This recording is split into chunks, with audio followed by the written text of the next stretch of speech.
samu labarin cewar tsohon shugaban kasa janar Muhammadu Buhari ya rasu kuwa? Mun samu labari. To da akwai mutane da suke murna suna kiɗa da rawa da jin daɗi ya rasu, da akwai kuma mutane da suke bakin ciki da kuka da addu'o'in fatan alkhairi a gare shi. Ku kuna wani tsari ne? Muna masa fatan alkhairi. Fatan Allah ya sa ya cika da imani. Cikin shi Allah gafarta mata. Saboda Duk mai rai mamaci ne ko ba haka ba. Kullum nafsu kuma za ya katal maut. Ne kuma kowa tana tafiya gare shi.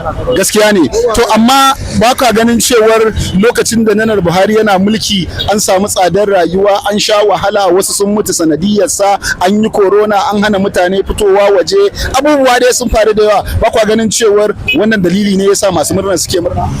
To, ka san kowa da dalilin shi. Amma dai aka rama kallawo ita wannan abu da ya faru na farko ba za mu laifi mu ɗora shugaban ƙasa ba. Na farko akwai kamsuloli, akwai ciyamomi, akwai gwamnoni.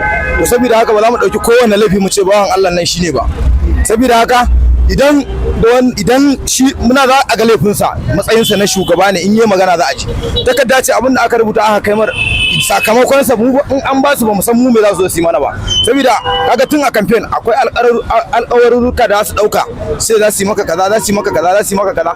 Amma da zarar sun ci mulkin, kamsuloli ma kenan wanda muke tare da su cikin unguwa da sun ci ganin mutum ma sai ya zama aiki. To saboda haka ni wannan ban ɗauki Buhari shine da wannan matsalolin ba. Saboda haka akwai kamsuloli, akwai ciyamomi, akwai gwamnoni. Saboda haka wannan laifin ba za a ce cikin mutum 100 a ce mutum ɗaya ne yake da laifi ba, kowa na da nashi. Wasu suna cewa ba su yafe mai ba in suna da haƙƙi a kai. Kai kana wani bangare ne? Mun yafe masa. Kai fa? Gaskiya ni ma na yafe masa.